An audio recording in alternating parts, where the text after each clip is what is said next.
Ladies and gentlemen, Dan Orlovsky. Yeah, Dan. Dan, before we dive into the games and the Super Bowl being set, earlier today, you said something we had never heard you say before. You're the worst, dude. Okay? You stepped on yourself. Okay? Let's run it again. I don't know, okay? Oh! Breaking! Fake. Breaking! Dan. Dan. Dan. Dan. Dan. Dan. Dan. Dan. Dan. Dan. We're proud of you, Dan. Attaboy, Dano. Proud of you, Dan. That was crazy. When it came out of your mouth, were you just like, whoa, what did I say? Right there. Was that weird? I'm immediately regretting coming onto this freaking show today, dude. Well, I don't know. You heard me say it. I'm quoting Dan Orlovsky. If that's the right way to view this entire thing, we're proud of you. This is growth. Yeah. This is Championship Monday, too. Big numbers, big ratings, especially on First Take. Oh, yeah. And Dan Orlovsky is allowing himself to be heard saying, I don't know. Whoa. I don't even know what I was saying. I don't know, too. It was about whether or not they kicked the field goal, Detroit Lions. I was listening. The only thing I heard, though, is did Dan just say he didn't know an answer? No way. Oh, my God. That wasn't him. What happened? We're mind blown. Is this new Dano? Is this the new Dano? No. Still same old Dan. Okay. You Still same old know-it-all. Still the same old Kia. Okay, so you just let it slip. Damn. Golly. Bummer. We take back the claps, don't we? Yeah. Take back the cheers. Yep, get them back. Mm-hmm. All the good jobs. All right. Damn, I thought we had it. I know. Damn Orlovsky. You know what I mean? Damn Anyways, Dano, you were talking about the Detroit Lions in choosing to kick a field goal or not. Is this MCDC's fault? We talked about this in the first hour, but would love to get your take on it. So MCDC live by the sword, die by the sword. This is how he's been literally all year long. I think he remained true to himself and his coaching style, to his locker room, and to the fans. I don't think a lot of Detroit Lions fans are necessarily ready to kill Dan Campbell for this, but the national media certainly is. And game management is a massive piece of a head coach's role. When you're down 3 super late or in the fourth quarter, like I think in field goal range, you tie the game. When you're down 10, as soon as you get into field goal range, if you're I think you kick that to make it a one-score game if you're going to have to hit an onside kick anyway. So I certainly don't agree with all of his decisions there. But Dan remained true to himself. Is that how you saw it? And what do you think the conversation is going to be about Dan Campbell this particular offseason with how it ended with San Fran? Yeah, I think the context of who you are and who you're playing against and how the game is going matters in that as well. I don't think it's just an analytics-driven decision. Yes, Dan has done that all year, in part because, one, their offense has been the best unit on the field more often than not between both teams, and then two, their defense did not play at an incredibly high level this season for the majority of it. So I think just the awareness of, hey, the best thing that we can do is keep our offense out on the field. I've had a lot of people reach out to me and say, like, what about the one before halftime when he decides to kick it instead of going for it? I think, one, the momentum of, or at least not giving San Francisco the momentum of, hey, we made a fourth down stop before halftime and we get the ball and we can flip this game quickly. Momentum. So kicking, yeah, momentum's very real. Kicking before halftime. He also answered it and said, like, we were fringe. We were just far enough away to not go for it, and that's why I kicked it. And then the two, obviously in the second half, Reynolds drops it, okay? So, like, if they catch that ball, everyone knows, different conversation.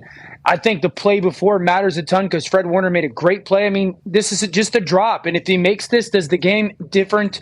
Is there a different outcome? Probably, but, you know, that's part of football. And then I think the 4th and 3 when they go for it and he's got to scramble and, you know, throw it to Amon-Ra St. Brown. Like, I think the reality is Dan was trying on that 4th and 2. He's trying to end the game there. He knows if we go score on that drive, there'll be 2 or 3 minutes left in the third quarter. We're up 21 points. Like, I think the game is over. And then the 4th and 3, I think philosophically, again, understanding who we are, who we're playing against. If they go for it, they're down 3, right? If they go for it and don't get it, and San Francisco gets the ball back, goes down, at minimum you hold them to a field goal, you still have the chance to go win the game with the touchdown drive. And he believes, again, in that offense. Obviously, San Francisco goes and scores, and it's a different conversation down 10. But I just don't think he did the wrong thing. They just didn't execute. So at the very end, let's talk about this before AJ's question for you. At the very end, down 10. if you're going to have to hit an onside kick, and I know they were doing math about defense could get a stop, it's like we're in onside kick time right now. This is certainly onside kick time.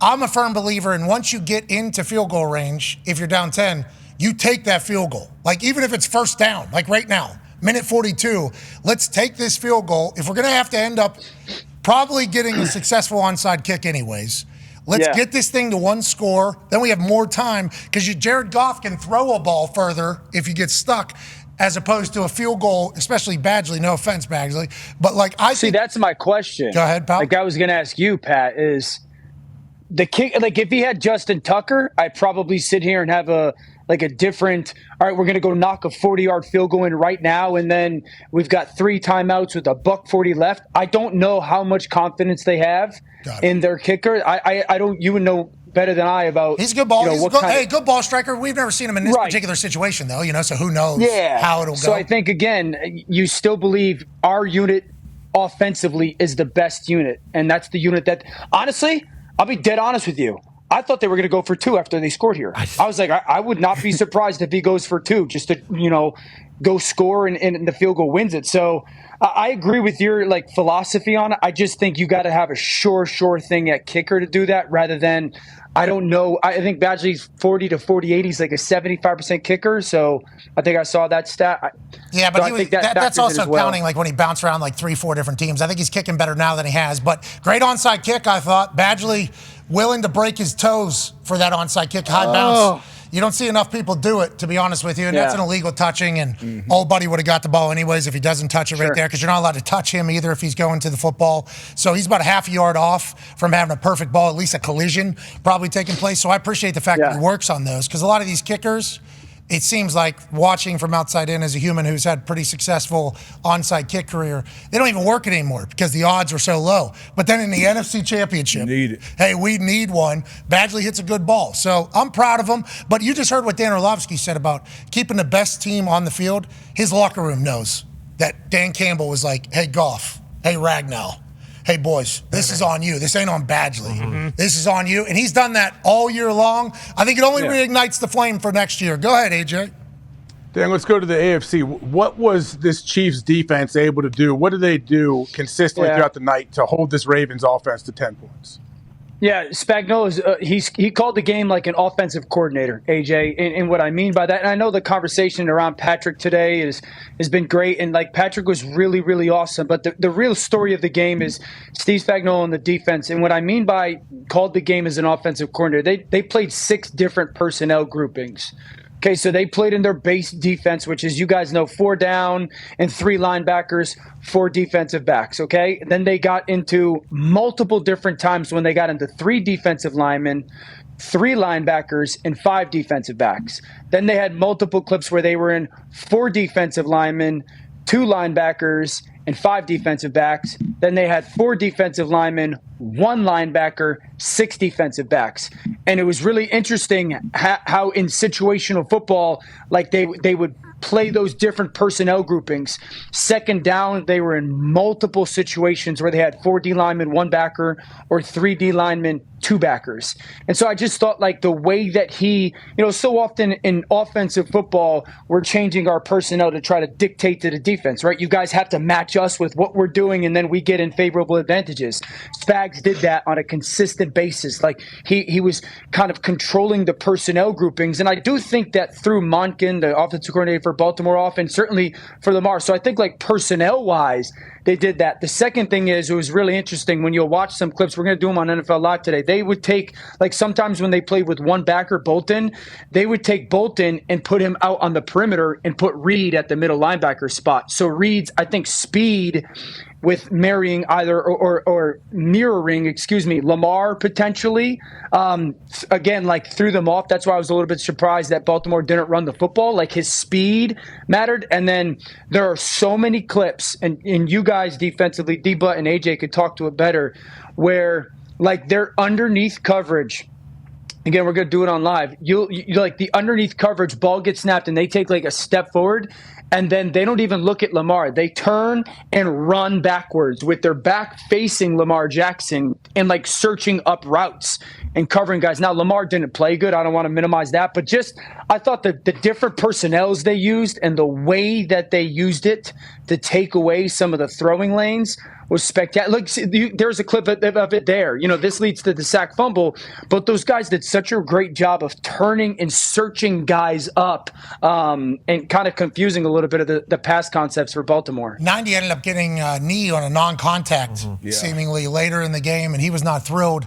Hopefully, we should ask Schefter about his health. We'll have time. We got 2 weeks until the Super Bowl. But Spags' defense has kind of been the star for the last 2 weeks. Patrick Mahomes even talked about how in the middle of the season he had to learn and evolve. I mean, that's a stick. Absolute stick at the line of scrimmage to a Baltimore Ravens team in Baltimore. Yeah. Like, they came in and out-physicaled the Baltimore Ravens, which I don't think any of us expected. But Patrick Mahomes chatted about how he had to realize when the defense was flying and when they were humming and being like, all right, I can be safe here, no turnovers, don't have to make the explosive play every single time. We can even punt and just ride the defense. They're a more complete team now than they've ever been during this dynasty run, it feels like, Dan.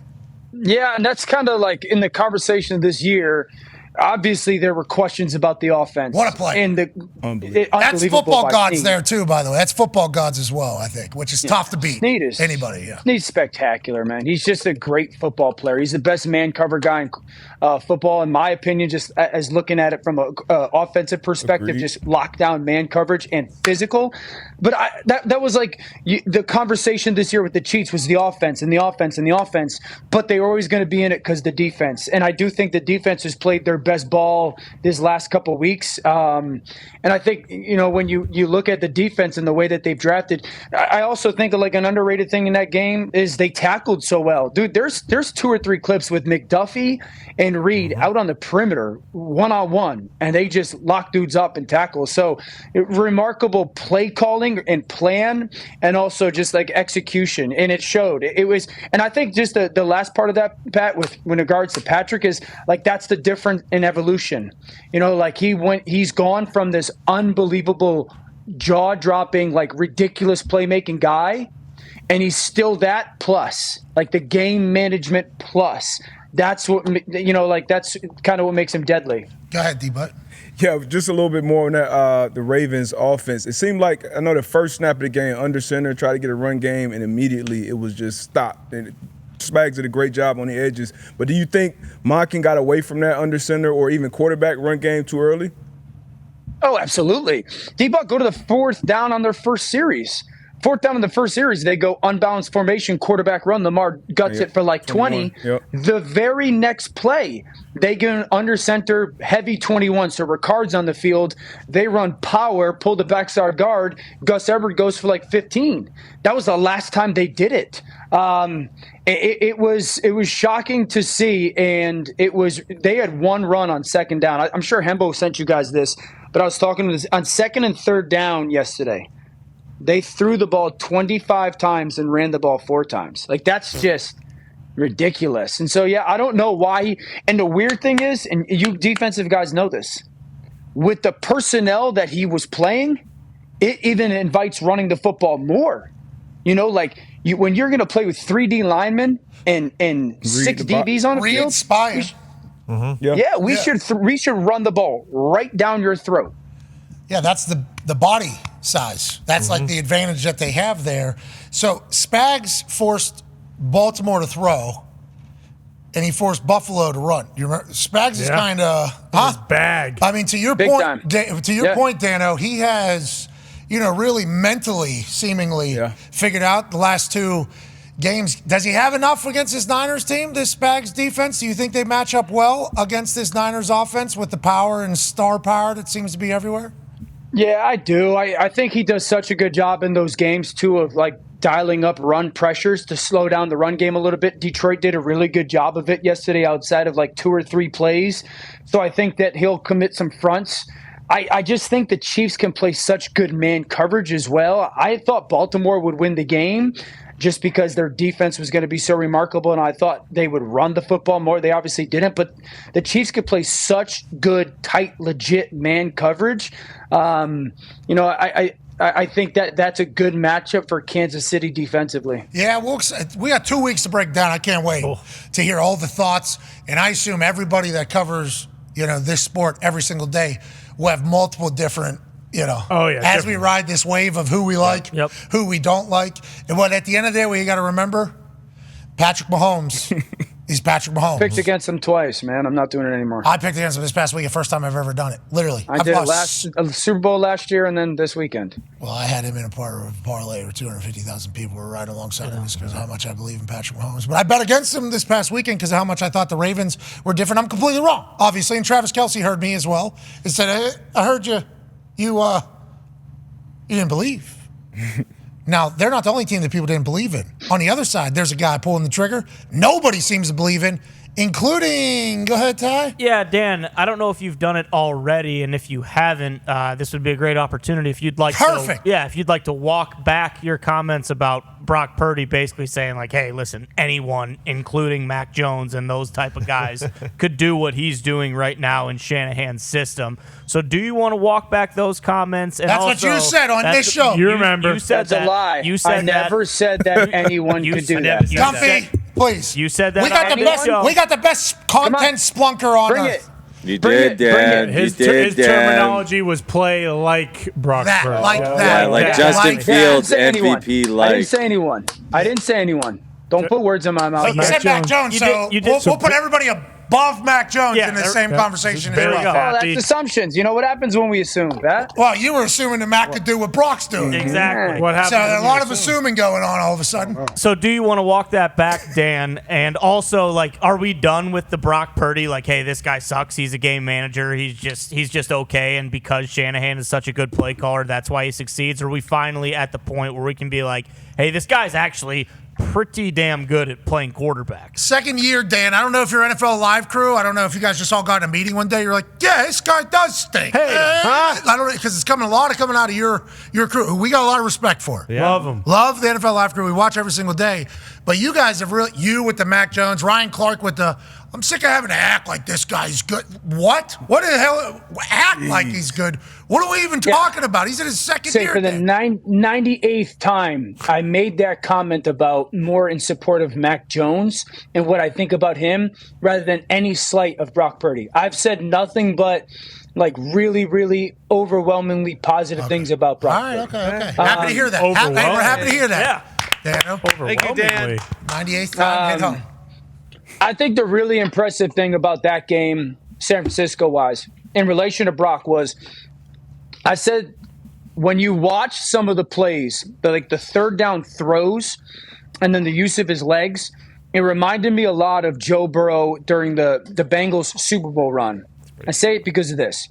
One, the tough, courage, like you got to have some balls to make the throws that he made on third down yesterday. Because like these weren't, oh my gosh, Kyle schemed him up and he just delivered something on time. Like he throws an out route to Ayuk that is sick. The ball he throws to Jennings, I honestly believe he feels Campbell coming from his right as he throws it back across. Because if you look, like the vision almost says throw a straight ball, but Campbell's coming off of his right, and I think he just feels him and just floats it up over the top. Unbelievable throw. Great kick. And then some of the legs plays, like, yeah, watch Campbell come from his right? Like that moment. Like if he throws it on a line there, which I think more often than not, like your body tells you to do it, Campbell's going to step right in front of him and pick it up, but like he just floats it up over him, like he kind of feels him and senses him. Mac could do that. That's sick. Mac Jones. Mac Jones has I that. think those instincts and reactions, and then like some of his runs, when you watch him, like on some of the runs on third down or second down, there's no hesitation. Like he feels some type of pressure or whatnot, or he feels it close off and like, see, never underestimates your ability to not throw the football and just the reaction of it, the instinctual reaction of it. But it's all like really fundamentally sound. Like there's two hands on the football. Like, look, he goes to pull a trigger, two hands on a football, and it's just go. Like there's no, okay, I'm going to see if number 2 or number 3. Like look how fundamentally sound that is, getting through, tuck the ball. That reminds me of Joe a lot in there. The 3rd and 4 for the 21-yarder. Like this run. Watch this. That's Joe Burrow right there. That's Joe Burrow Faster, right there. So I was very impressed with that. Faster, though, seemingly. I think his dad was a baseball. He runs like a baseball player. He had a very impressive 10-yard split. I forgot what it was. Maybe like 1-6. Yeah. Yeah, you guys never talk about that Sneaky on NFL Live. What's that about? Yeah, he's a sneaky athlete. He is a sneaky. And then the second thing in that game I thought was really good. Kyle did a really good job of taking 21 personnel. D-Button Hawk will really appreciate this, and like making it look like not 21 stuff. Like when you 21 personnel, 2 back, 1 tight end, like I think the first play of the second half, they motion over and it almost makes like a bunch, and they run off tackle, and then they go no huddle, and it looks like 12 personnel, and then they took 21 and the throw to Kittle on the corner route looks like 11, use checks in protection. He just did a really good job of using that one personnel and making it look in like so many different formations. His 10-yard split was the same as Lamar, I guess, top 95th percentile for Brock Purdy. We haven't really seen that. Haven't really even watched it. We were talking about that with Jordan Love, not change the subject, but we haven't even really seen Jordan Love start to skirt a little bit. Now Brock Purdy is adding to his game. He's only in his second year, Dano. And I was happy to hear Kyle Shanahan, because everything's come out. And I think Kyle Shanahan is normally just like, he's a quarterback, let's just do this. He came out and said, like, this guy is the reason why. They all heard what everybody's been saying about Brock Purdy. And I like that they've all come out and felt obligated to kind of stick up for him. It's a good team over there. Mm-hmm. Niners got a good thing going, and Brock seems like the perfect guy. Go ahead, AJ. Dan, how do you see the matchup in the Super Bowl with the Chiefs offense going up against this Niners defense? What do you think the Chiefs do? And you think they're going to try to run the ball on them? I know people have had success running the ball a little bit at times on this Niners D, but what do you think Andy Reid and them draw up over the next couple weeks offensively? Yeah, I think the way that we've seen Andy Reid and this Chiefs offense start to use the tight ends more and more as the season and then the postseason have gone on. Like, AJ, they used 4 strong a gajillion times yesterday versus the Ravens in so many different ways. And so 2 weeks ago it was run at the nickel for Buffalo. Yesterday was getting to 4 strong formation, 4 guys to one side of the football. They're going to have one very specific or 2 very specific things they want to try to attack. I do think they'll use the tight ends a good amount. I think they'll use the tight ends and the backs as pass catchers. They'll run the football. Like they will be unapologetic about running the football because they've been more capable of it with their interior 3. So they'll definitely, and we saw it yesterday. Detroit ran the ball out on the perimeter. Andy Reid and Matt Nagy will figure out ways to get the ball to the perimeter, whether it's designed runs like the traditional toss cracks. We'll see some, just like almost swing screen design stuff. They'll take advantage of some of the over pursuit. I think it'll be a heavy completion day for Patrick Mahomes. We'll see 75, 80% completion percentage likely just because of the style of zone that they play. I think it's going to be like a traditional dink and dunk type of game, and then there'll be 2 or 3 shots where they'll try to hit, take advantage of some over-aggressive safety coverage. With MVS just making absurd catches. Welcome back, MVS, to his best form. Yeah. And Rashee Rice doing his thing. Felt like as I was watching that Lions-Niners game, obviously Wilkes is, an incredible defense coordinator, and that defense is packed. Front 4 weren't getting home a lot. Nope. And a lot of Olsen was talking about at some point he's going to have to think about bringing some pressure, which is something they don't love doing, because if you can get home with your front 4, which the Niners defense has been able to do for the last 5 years, seemingly, you could obviously have 7 guys back in coverage who are all incredibly athletic, keep their eyes on the ball, and then dink and dunk is your point. We rally. We just rally, we rally, we rally. It almost got to a point where they almost had to change their game plan because they weren't able to get home. What was Detroit doing? That was kind of stumping the front 4, and then once momentum gets going, Bosa's just wide open, and Chase is making plays as well. That run game, they were able to run the ball well. And then obviously that play action, that slows those guys up. Because Goff, this game, and I think if you look at the big picture, when he's under pressure, he's a different quarterback. And that goes for most quarterbacks. Yeah. But under pressure in this game, wasn't completing barely any passes. Clean pocket. Lights out, and they did whatever they wanted to do. This is a couple weeks now, back-to-back. 49ers haven't really been able to stop the run. So that'll be definitely interesting to see how long they stick with it in the Super Bowl with Pacheco. I had a stat here from Hembo about being under pressure. Yardage. 127 yards, yeah. Yeah, 49ers, 127 yards on 15 plays of pressure. Lions, negative 13 on 10 yards, or on 10 plays of pressure. Goff certainly different, but once again, another thing for Brock Purdy, like, The guy's in his second year. You bring pressure, he's still figuring it out. He's got It's just, it's phenomenal to watch.